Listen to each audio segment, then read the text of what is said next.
du soleil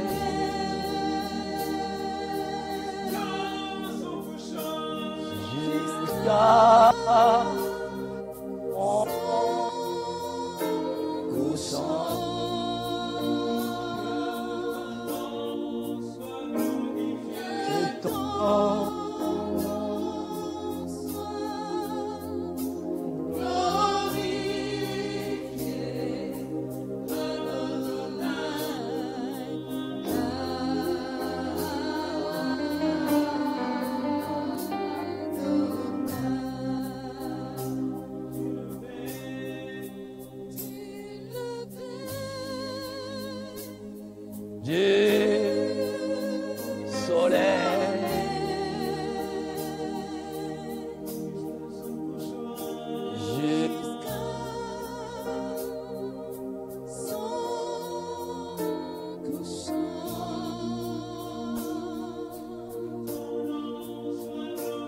Que ton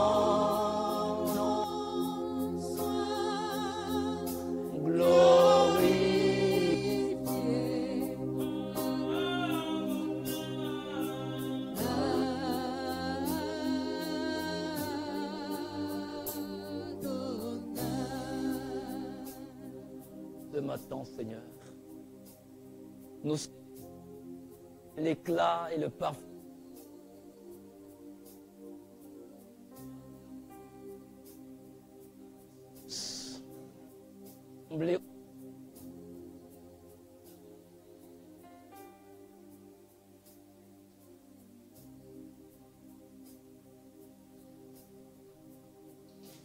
nous inclinons dans ta présence pour que tu aies libre cours et que ce que tu as par rapport à ton agenda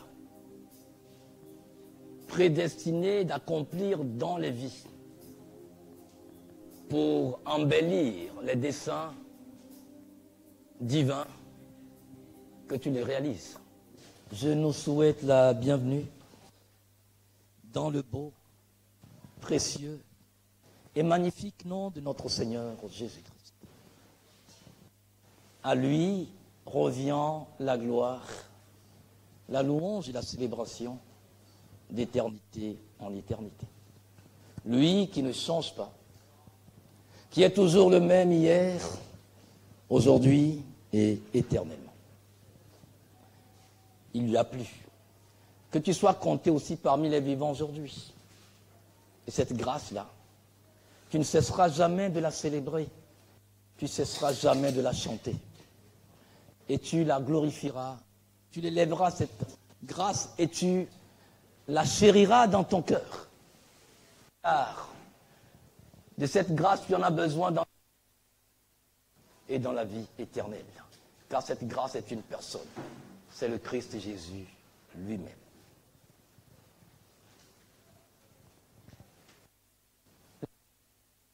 Dieu nous donne grâce qu'il faut célébrer. Et en tant que grâce, cette vie des 8 milliards d'êtres humains peuple à terre, tout le monde, chaque matin que Dieu fait, se bat pour atteindre sa destinée. Car en créant l'homme, Dieu l'a créé pour un but. Mais la destinée de l'homme ne peut pas se réaliser sans Dieu qui a créé l'homme. Vous n'êtes pas sans savoir que dans une course de marathon, vous avez des centaines de personnes lorsque le départ est donné. Quand le coup du revolver qui annonce le départ est donné, ils sont nombreux à courir les 42 km 195. Mais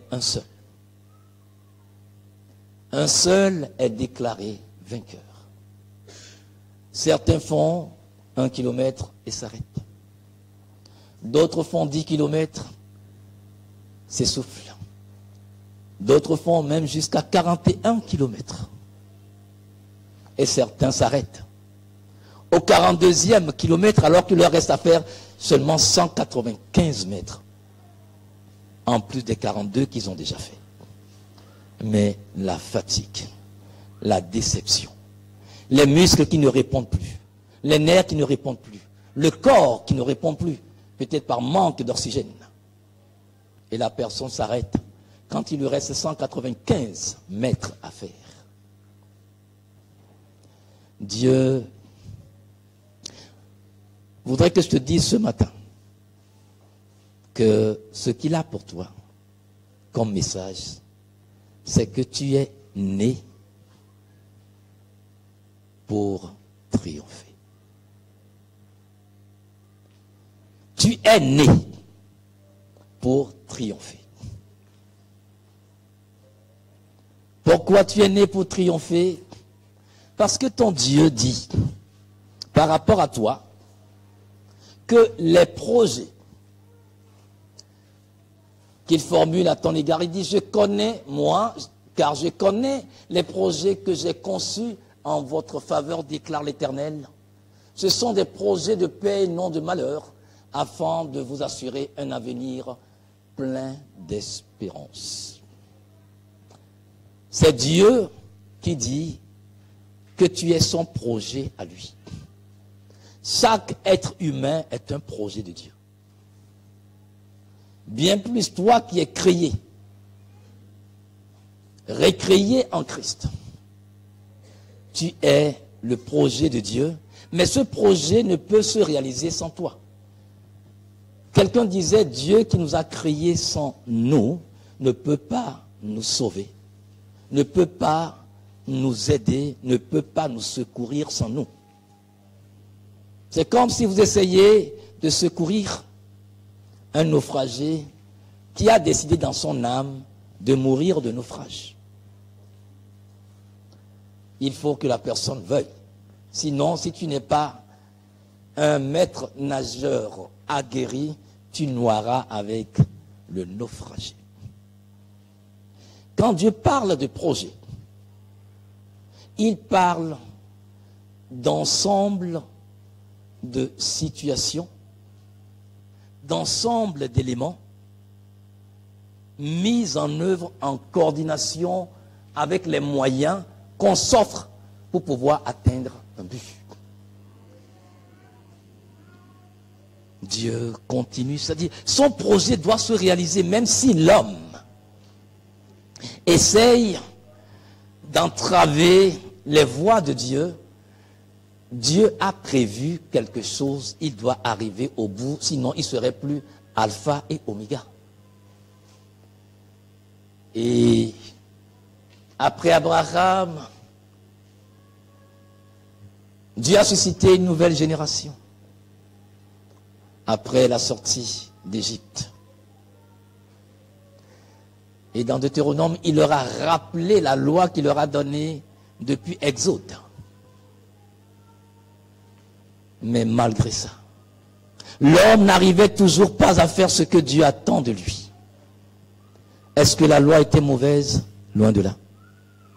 La loi n'était pas mauvaise, puisqu'elle est spirituelle. Elle demeure spirituelle. La loi de Dieu, c'est Dieu lui-même. Quand une personne parle, c'est elle-même qu'on voit à travers ce qu'elle dit. Surtout si elle est sincère. Mais les hommes, étant restés charnels, n'arrivaient pas à accomplir la volonté de Dieu. Mais le plan devait forcément se réaliser. Alors, dans ce cas,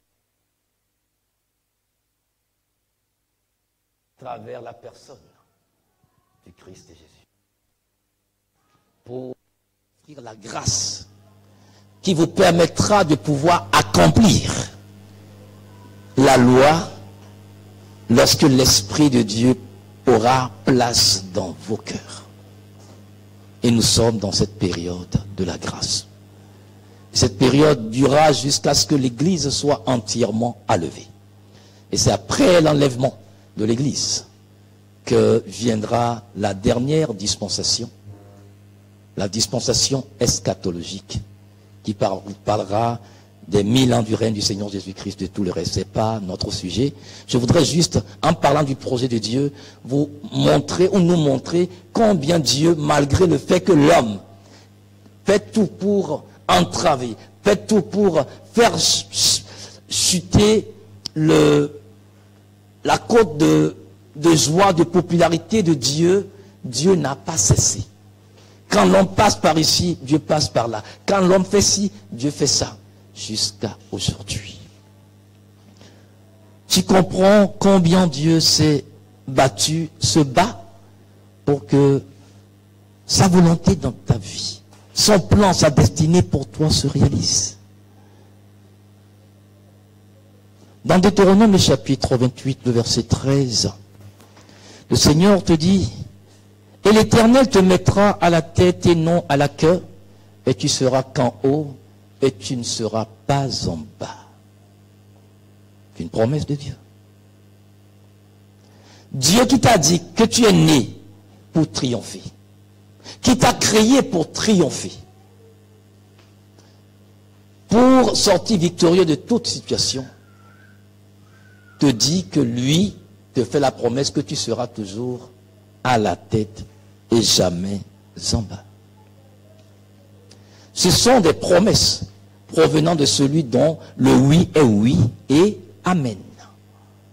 Quand il dit une chose, il le fait. Est-ce que tu crois Dieu? La foi vient de ce qu'on entend, ce qu'on entend de la parole du Christ. Il dit ici, nous avons une foi semblable à un grain de sénévé. Oh, si seulement nous pouvons avoir cette foi d'un enfant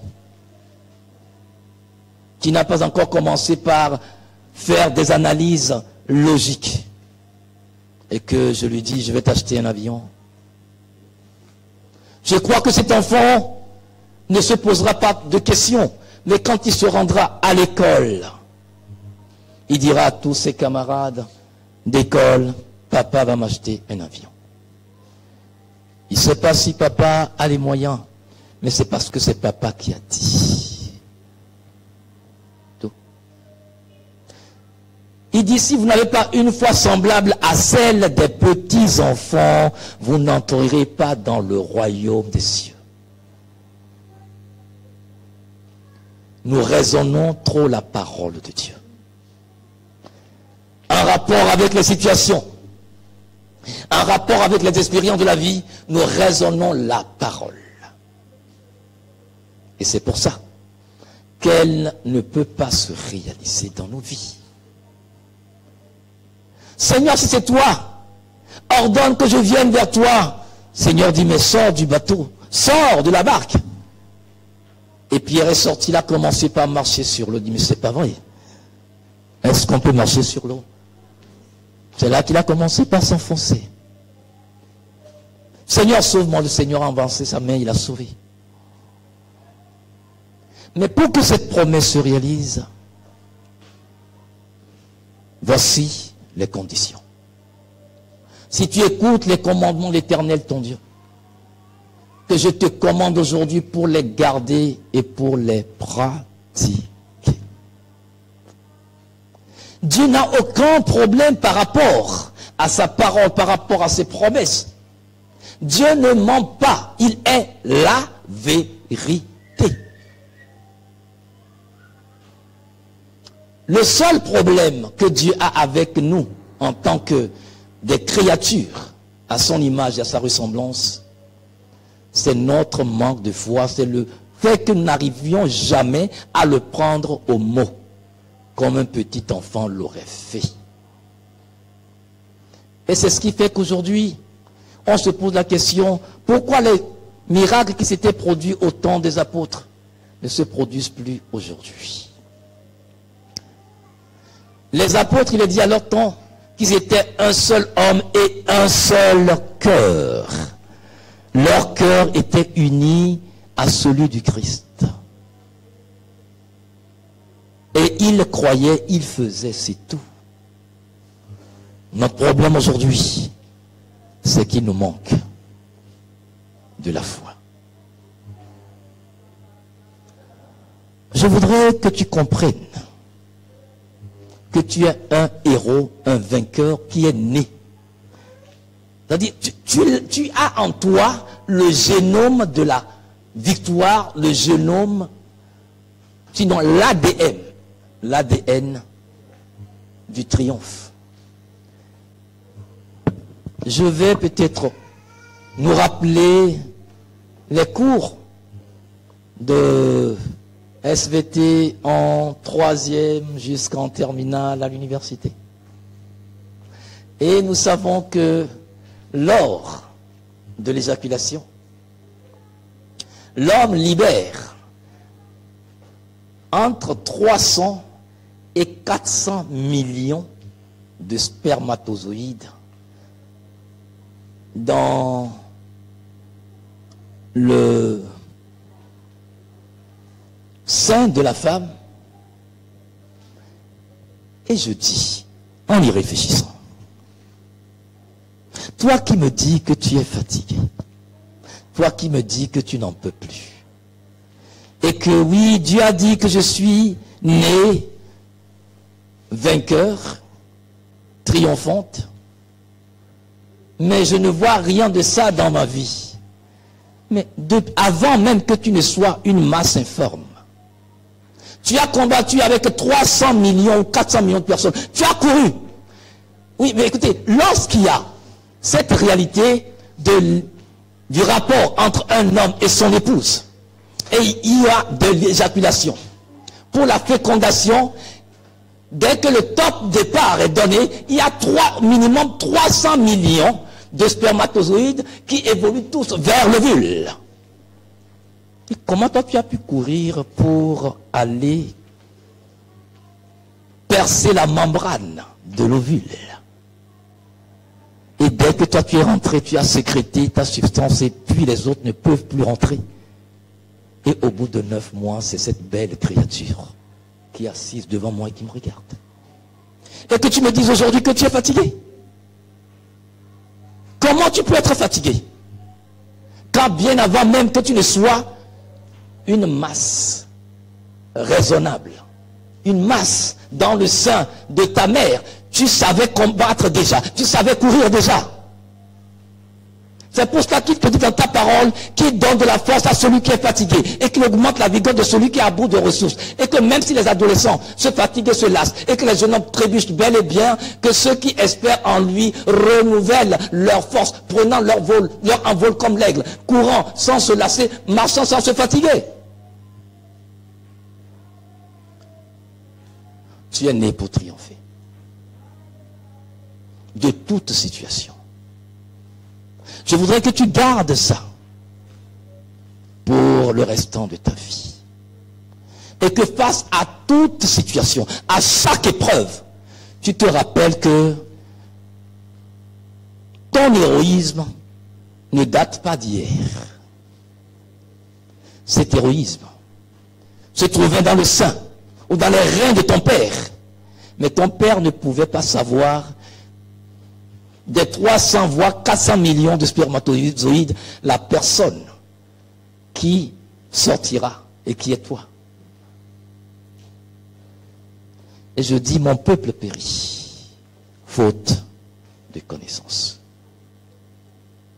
Lorsque nous savons composer avec Dieu, nous comprenons plein de choses. Ça, c'est une révélation assez puissante que Dieu m'a donné à moi et que je me suis dit non. Donc là, je dois forcément accomplir ma destinée. Oh, mais écoutez, je dois l'accomplir. Non, je vais l'accomplir. Parce que ça ne date pas d'aujourd'hui. Mon héroïsme, ma bravoure, mon courage, ma détermination, ma persévérance, mon endurance, ça ne date pas aujourd'hui. Ça ne date pas d'aujourd'hui. Et quand vous vous rappelez vos cours d'SVT, bon aujourd'hui, à l'avant c'était la science naturelle, mais on dit que le voyage que fait les spermatozoïdes que font les spermatozoïdes, par exemple, le voyage, là, s'il faut la ramener dans notre réalité, elle équivaut à 6 km de course. 6 km de course. Pour atteindre l'ovule. Et toi, tu as pu le faire. Aujourd'hui, c'est vrai, tu ne peux même pas courir sur 1 km. Mais bien avant ça, tu as couru sur 6 km. Et avec quelle rapidité? Avec quelle rapidité? Non, mon frère. Ne laisse pas les événements te dicter leur bon vouloir. Ne laisse pas les paroles. Ne laisse pas les malédictions. Ne laisse pas les situations te dicter quoi que ce soit. Dieu dit que tu es né pour triompher. Donc, tu as déjà l'ADN, le génome du triomphe du Christ en toi. Puisque tu es créé à l'image et à la ressemblance de Dieu. Comment Dieu, en tant que Dieu omniscient, savait que c'est toi qui devrais le faire? Je ne sais pas. Et quand tu prends les 9 mois de grossesse, malaise, maladie, menace de fausse couche, et que sais-je encore? Mais ta maman a tenu, pas par sa propre force. Non. Je connais certaines personnes. Dès le 3e mois, quand elles étaient alitées, c'est au 9e mois, quand elles ont accouché, qu'elles ont quitté l'hôpital. Mais c'est parce que il y a un héros, une héroïne, qui préparait son entrée dans le monde. Et quand tu es arrivé, tu as poussé ton cri de victoire. Non, non. Oui, la nature entière, la terre entière, les cieux et la terre ont compris qu'il y a un héros, une héroïne qui est née. Et se tiennent prêts pour accomplir le bon vouloir de Dieu à travers la manière dont ce héros, cette héroïne agira. Mais tu n'agis pas, tu ne parles pas. Tu subis. Tu subis. C'est pour cela qu'il a dit, toute la création attend des ordres, attend la manifestation venant des fils et des filles de Dieu. Ton premier cri a lancé l'alerte. Et le monde spirituel sait qu'il y a un héros qui est venu et qui doit accomplir sa destinée. Le héros s'est caché. Comme Saül s'est caché derrière les bagages. Il est temps que le héros qui se trouve en toi, l'héroïne qui se trouve en toi, se lève pour accomplir sa destinée. Personne ne le fera à ta place. Personne. Ton déterminant, ce n'est pas ce que les gens disent. Ton déterminant, ce n'est pas ce que les gens pensent de toi. Ton déterminant, c'est pas ce qui a été ton passé. Mais ton déterminant, c'est ton présent et Dieu. Comment tu veux te saisir de ce présent et œuvrer avec Dieu pour accomplir ta destinée? Né pour triompher. Tu dois refuser dans ce cas toutes sortes de limitations. Dans Genèse 8, verset 14, il est dit, ta postérité sera comme la poussière de la terre. Tu t'étendras à l'Occident et à l'Orient, au septentrion et au midi, et toutes les familles de la terre seront bénies en toi et en ta postérité. Tu as compris ça? Quelles sont tes limitations aujourd'hui? Dieu te dit que tu t'étendras à l'est, à l'ouest, au sud et au nord.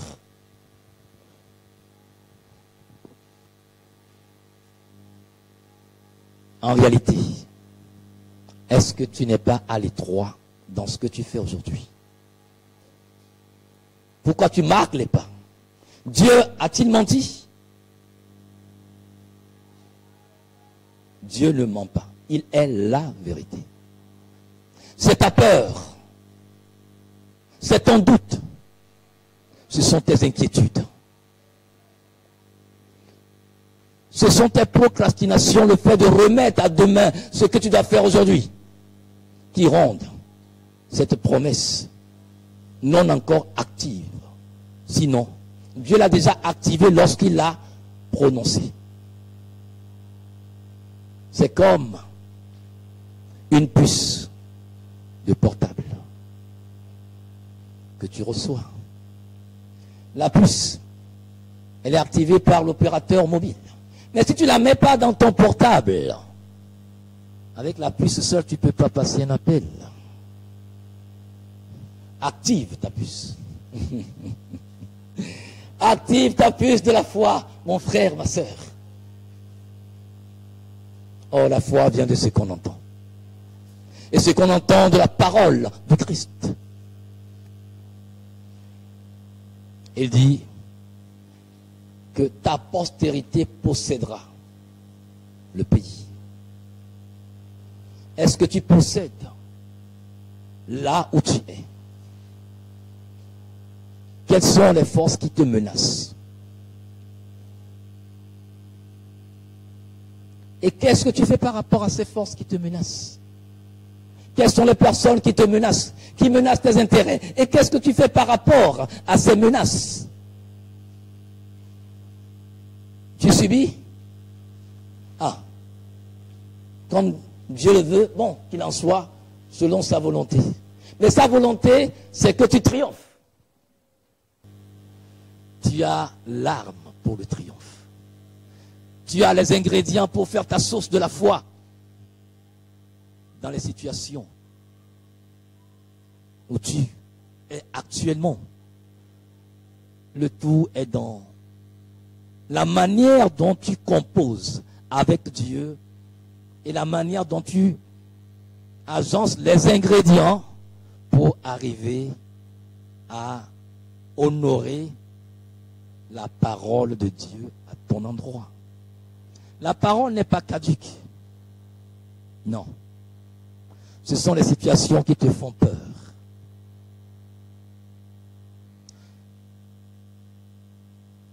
Il te dit, comme il a dit à Josué, que nul ne tiendra devant toi tant que tu vivras, parce que lui sera avec toi, comme il a été avec Moïse, et qui ne te délaissera pas, il ne t'abandonnera pas.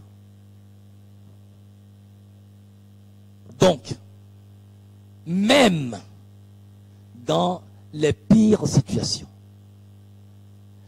dans le pire des péchés que tu peux commettre, il dit, je ne t'abandonnerai pas, je ne te délaisserai pas. Ton péché, quelle que soit sa noirceur, le monde entier peut te condamner, mais moi, je ne t'abandonne pas, je ne te délaisserai pas. Croyez-vous que ça a été une joie pour le Seigneur Jésus-Christ de voir Judas Iscariote aller se pendre? Non. Je crois qu'il en a souffert. Parce que c'était pas, normalement, ça ne dépendait pas de lui. C'était déjà écrit. Dieu ne te juge pas. Moi, je peux te juger. Par rapport à mes analyses humaines, par rapport à ce que tu peux poser comme acte. Ma réaction peut te juger sans que je ne parle. Mon attitude peut te juger sans que je ne parle. Mais Dieu ne te juge pas. Tu as dit, je ne t'abandonnerai pas. Je ne te délaisserai pas. Pourquoi est-ce que tu écoutes l'ennemi qui te dit non? Il n'y a plus rien entre Dieu et toi. Non, c'est Dieu qui a fait sa promesse. Je ne crois pas que quelqu'un ici-bas puisse commettre un péché plus grave que celui de Pierre? Moi, je ne crois pas. Pierre qui a vécu avec Jésus-Christ tout le temps et qui, en l'espace d'une nuit, a pu dire, je ne l'ai jamais connu. Mais ce n'est pas possible, pas une fois, pas deux fois, trois fois. Et c'est ce Pierre-là que Jésus-Christ a rempli de son Esprit Saint. Et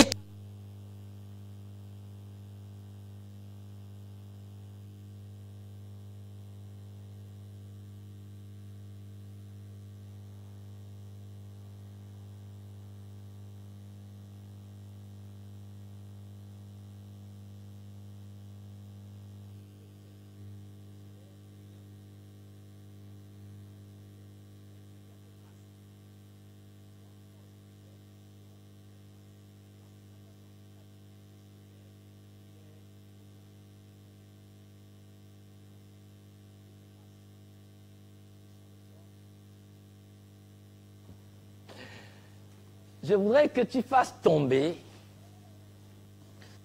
les anciens clichés. Parce que pour pouvoir jouir d'hommes et de femmes créés pour triompher, nés pour triompher, il y a des clichés qu'il faut faire tomber. Si tu considères la vie du Seigneur Jésus-Christ, il est né dans une étable.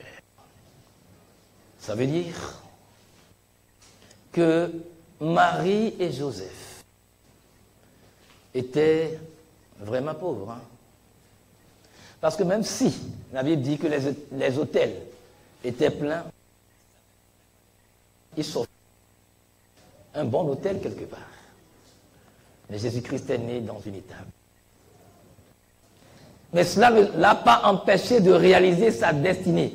Non, ne dis pas, oui, comme les autres me disent, ça dépend de ta naissance. Et moi, je ne suis pas bien né. Comment tu veux naître? Comment?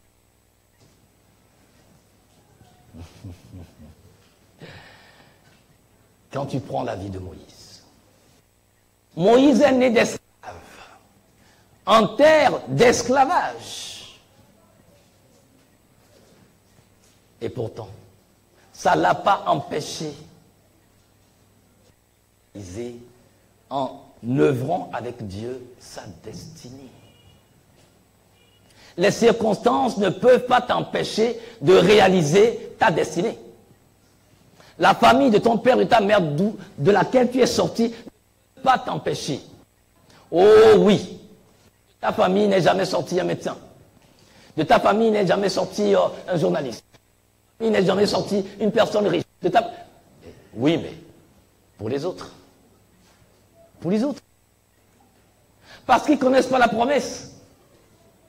Qui dit qu'ils sont nés pour triompher. Mais toi, tu as la promesse que tu es né pour triompher. Donc, il faut que tu changes les paradigmes dans la vie de ta famille, dans la vie de ta société, dans la vie de ton pays, dans la vie de ce continent. Et David. Que dire de David? Il n'était pas le plus aimé. C'était le Benjamin, c'était 8 garçons. C'est lui, le Benjamin, qu'on envoyait derrière le troupeau de son père courir pendant des semaines. Pendant que les 7 qui étaient nés de se pavanaient du village. David avait toutes les raisons, 1001 raisons d'être aigri, d'être une personne remplie de rancœur et de vengeance. Mais sa vengeance, David déversait sur la bonté de Dieu. Oui. Ne laisse pas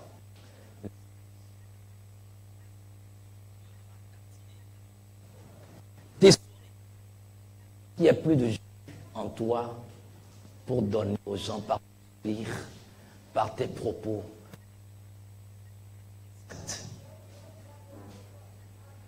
David.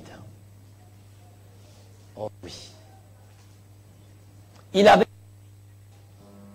que la haine viscérale de ses frères, son encontre, pour lui une occasion de chanter que toutes choses concourent au bien de ceux qui aiment Dieu et qui sont appelés selon son bienveillant dessein. Oui, David a appris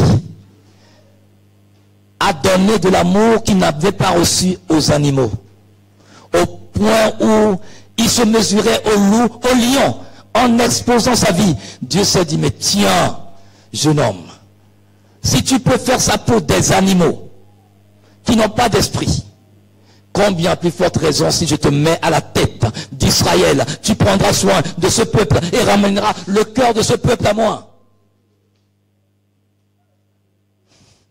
David se formait dans le secret. Il n'avait que pour seule arme ses dons de chantre. Il avait composé plus de 4000 répertoires de chants. Ce n'est pas tout qui est dans la Bible. Ça veut dire que ce monsieur, avec ces psaumes-là, tout le temps, il composait pour Dieu. Il louait Dieu. Et les choses allaient selon le plan de Dieu. Oh, mon frère, ma soeur, si jamais tu rates cette occasion de composer avec Dieu, par tes propres forces, tu n'y arriveras jamais. Oui, je t'assure, ta colère ne fera rien, ta haine ne va faire que te consumer, te tuer. David s'est retrouvé dans la cour du roi Saül. Mais il est né d'une famille pauvre, d'une famille de bergers. Donc il n'avait aucune formation aristocrate. Dieu a commencé par lui donner la formation. Il s'est retrouvé au palais royal. David même ne savait pas qu'il préparait. Il préparait son entrée en scène à la tête d'Israël. Dieu préparait la passation de service, alors que Saül aussi ne s'en doutait même pas. Le jour où Saül s'en est rendu compte, David est devenu son ennemi à abattre. Saül avait compris, mais David jusque-là n'avait pas encore compris. Je prie que Dieu te donne le discernement pour que tu comprennes chaque événement et chaque situation, pour que tu puisses courir plus vite que même ceux qui ont commencé la course avant toi. Et quand vous prenez Martin Luther, le père de la réforme de l'Église, il est né dans une famille pauvre de 7 enfants. Il avait l'habitude de dire, je suis fils de paysan, mon père est paysan, mon arrière-grand-père est paysan, je suis issu d'une famille de vrais paysans. Qu'est-ce qu'on peut attendre dans l'Allemagne de cette époque d'un fils d'un paysan? Mais il s'est offert des doctorats. Il n'a pas laissé sa condition familiale, sociale, de fils de paysan, l'écraser. Oui. Parce qu'il faut qu'on sache que de la famille du paysan aussi, Dieu peut sortir des joyaux qui vont bénir la terre entière. Et là, Martin Luther l'a prouvé. Il a permis qu'aujourd'hui, cette famille Martin Luther soit connue dans le monde entier. Fils de paysan. Donc, tout ne dépend pas de ta naissance, du lieu de ta naissance, de la condition de ton père et de ta mère. Tout dépend de ce que Dieu dit par rapport à ta personne. Mais je crois que tu crois plus à ce que les gens disent, à ce que tes parents disent, à ce que ta famille dit, plus qu'à ce que Dieu dit. C'est pour ça que tu te trouves être limité emmuré dans ce que les gens ont dit. Tu t'es emmuré dans ce que l'histoire raconte. Non. Tu dois faire tomber ces clichés. Bon, je prends Jephthé. Je crois que vous avez un problème. Bon, ça va mieux. Jephthé était fils d'une prostituée. Son père, Galad, bien que marié, s'est amusé dehors. Et de cet amusement, une grossesse est advenue. Et de la grossesse est né un certain Jephthé. Jephthé vivait tranquillement dans la maison de son père, sans sa mère, prostituée bien sûr. Et la femme légitime aussi faisait des enfants. Jusqu'au jour où ces enfants ont grandi. Et ils ont dit à Jephthé, tu ne peux pas hériter avec nous. Parce que tu n'es pas de notre maman. Et ils l'ont chassé. Qui pourrait supporter ça? Mais Jephthé ne s'est pas laissé abattre. Jephthé a compris qu'il avait une destinée à accomplir. C'est alors qu'il s'est retiré dans le village de ses oncles maternels jusqu'au jour où le temps de Dieu est arrivé. Mais la parole de Dieu dit que pendant tout ce temps, il s'est fait un club. Il a sa propre armée à lui. Parce que il a compris que dans la vie, il faut se battre.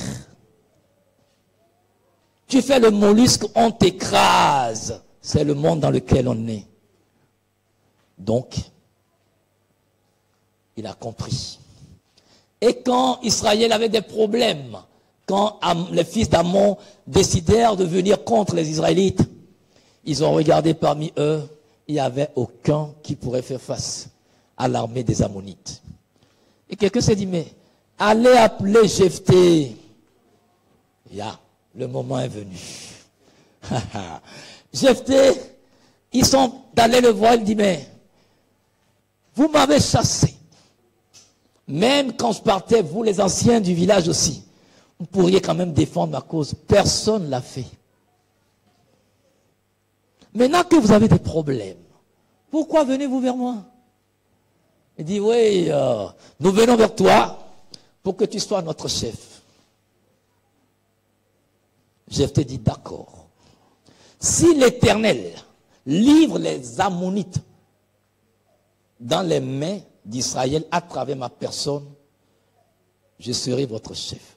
Il dit, oui, nous irons, que tu seras notre chef. Il a dit, si l'Éternel livre les Ammonites aux mains des Israélites à travers ma personne, ça veut dire que même quand il était parti, son espérance était sur l'Éternel des armées. Où se trouve ton espérance aujourd'hui?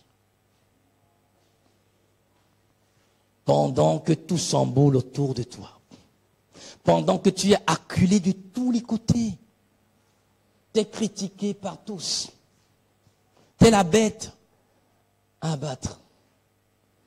On te traite de tous les noms d'oiseaux de mauvais augure. Tu ne sais vers où te tourner, vers qui te tourner. Mais je te dis, comme David dit, je lève les yeux vers les montagnes, d'où me viendra le secours. Mais mon secours me viendra de l'Éternel des armées qui a fait les cieux et la terre. Il ne dort ni ne sommeille. Et Dieu accomplira son dessein dans ta vie. Tu es fait, tu es créé, tu es positionné pour triompher. Et que le triomphe, à compter de cet instant, soit ta part et la part de ta descendance jusqu'au retour de notre Seigneur Jésus-Christ. Demeure béni. Au nom du Seigneur Jésus-Christ. Amen.